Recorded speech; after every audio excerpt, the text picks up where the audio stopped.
Vamos ser diretos, a recente reunião entre Lula e Trump parece ter azedado nos bastidores, segundo relatos. O presidente brasileiro teria afirmado ter sido inocentado em seus processos, uma versão que não corresponde aos fatos da anulação por mudança de foro. Ao que tudo indica, o governo americano tomou conhecimento dessa imprecisão e a reação do secretário de Estado, Marco Rubio, prometendo medidas firmes, sugere que a tentativa de Lula de reescrever sua história pode ter saído pela culatra. A gente precisa ir direto ao que interessa, porque o que aconteceu em Kuala Lumpur, na Malásia, foi, ao que tudo indica, um daqueles momentos em que a diplomacia encontra a realidade e o resultado não é nada bonito. A gente viu as fotos, viu os apertos de mão, ouviu o chanceler brasileiro Mauro Vieira dizer que a conversa entre Lula e Trump foi muito descontraída, muito alegre até. Mas, por trás dessa fachada de cordialidade, uma história muito diferente parece ter se desenrolado. Uma história de desinformação, de descoberta e de uma reação que pode custar muito caro para o Brasil. O ponto central da questão é a narrativa que o presidente Lula teria tentado vender a Donald Trump. E essa narrativa tem dois pilares. O primeiro, sobre si mesmo. Segundo relatos,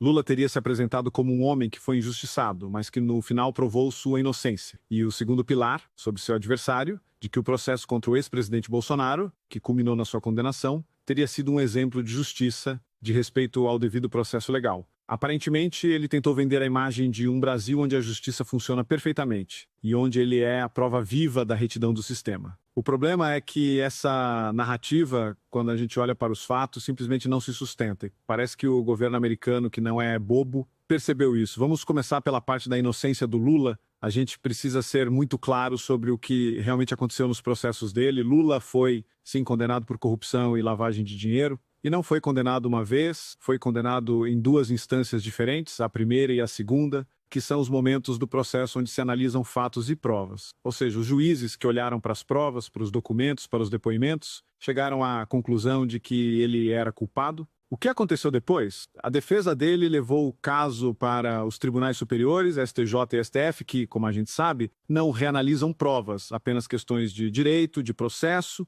E no Supremo, em uma decisão monocrática de uma canetada, o ministro Fachin decidiu anular todo o processo. E por quê? Porque ele foi inocentado? Porque as provas eram falsas? Não. Porque o ministro entendeu que o processo não deveria ter corrido em Curitiba, mas sim em Brasília. Foi uma mudança de CEP, uma questão de incompetência territorial. O que ele fez foi, na prática, apertar o botão de reset do jogo. E como o processo teve que voltar para o início e o Lula já tinha uma idade avançada, os crimes prescreveram. Ou seja, ele nunca foi julgado novamente pelo mérito, nunca foi declarado inocente com base em uma análise de provas. O processo dele foi anulado por um detalhe técnico, por uma formalidade. E isso é muito, mas muito diferente de ser inocentado. Ao que tudo indica, dizer para o presidente dos Estados Unidos que foi inocentado não é apenas uma imprecisão, é reescrever a história. E a segunda parte da narrativa que ele teria apresentado é ainda mais frágil, a de que o processo contra o ex-presidente Bolsonaro foi um exemplo de devido processo legal. A gente precisa ter paciência para não rir de uma afirmação dessas. Que devido processo legal é esse,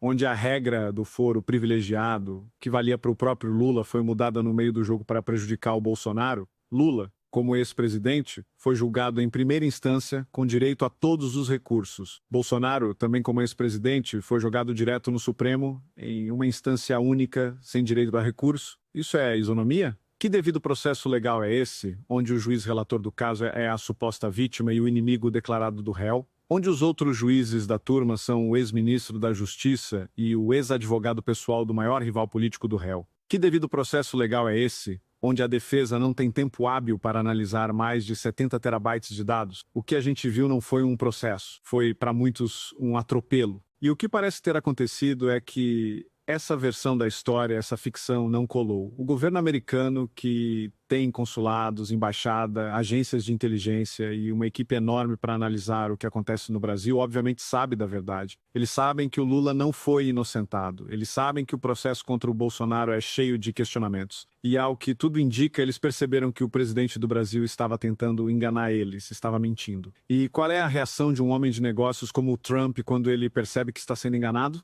Não é uma reação boa. Trump, como a gente sabe, não se move por ideologia, ele se move por resultados e principalmente por respeito e confiança. E quando ele sente que a confiança foi quebrada, que tentaram passar ele para trás, a reação tende a ser dura e pessoal. E a prova de que a mentira não colou, de que a conversa não foi tão alegre assim, veio logo em seguida. e veio de quem realmente importa, o secretário de Estado, Marco Rubio. Ele é o homem que, abaixo do Trump, comanda a política externa americana. E o que ele disse depois que essa história toda veio à tona? Ele prometeu medidas firmes contra o governo brasileiro, classificando a postura do Lula como desonesta e perigosa. Essa é a verdadeira resposta da reunião. Não é o aperto de mão para a foto, não é a declaração ensaiada do chanceler, é a reação do homem que tem a caneta na mão para aplicar as sanções. E a reação dele foi de fúria. A tentativa do Lula de ser esperto, de vender uma narrativa falsa, ao que parece, saiu pela culatra da pior forma possível. Ele não apenas não conseguiu resolver o problema das tarifas, como criou um problema ainda maior, um problema de desconfiança, de quebra de palavra. O que a gente está vendo é o retrato de uma diplomacia amadora, que acha que pode tratar o presidente da maior potência do mundo como se estivesse lidando com um sindicalista em São Bernardo. Eles não entendem a complexidade do jogo, eles não entendem que em uma negociação desse nível, a verdade e a confiança são os ativos mais importantes. E o Lula, ao que tudo indica, queimou esses dois ativos em uma única reunião. O que essa história nos ensina é que a mentira, no final das contas, sempre tem perna curta. O Lula conseguiu, por um tempo, vender para a sua bolha e para uma parte da imprensa a narrativa de que foi inocentado. Mas quando essa narrativa é confrontada com a realidade, com pessoas que têm acesso à informação de verdade, ela simplesmente desmorona. O que me parece é que o Lula foi para essa reunião com um excesso de confiança, talvez acreditando na própria propaganda. Ele achou que o seu carisma, a sua lábia, seriam suficientes para dobrar o Trump. Mas ele encontrou do outro lado um homem que, antes de ser político, é um empresário, acostumado a negociar com tubarões e a identificar um blefe a quilômetros de distância. O resultado é que a crise diplomática entre Brasil e Estados Unidos, que já era grave, agora parece ter entrado em uma nova fase, uma fase de desconfiança pessoal. E isso é muito mais difícil de ser revertido.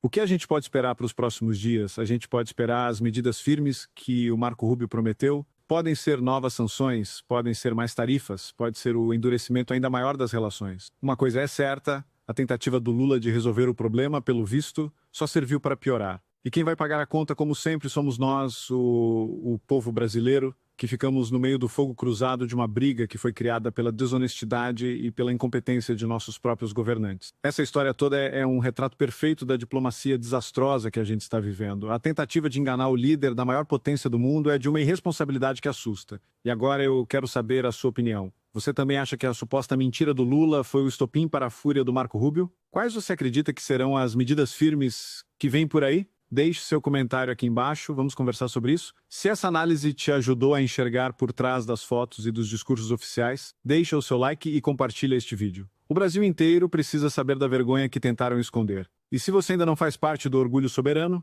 agora é a hora. Inscreva-se no canal e ative o sininho, porque a gente não vai parar de mostrar a verdade. Um grande abraço, fiquem com Deus e até o próximo vídeo.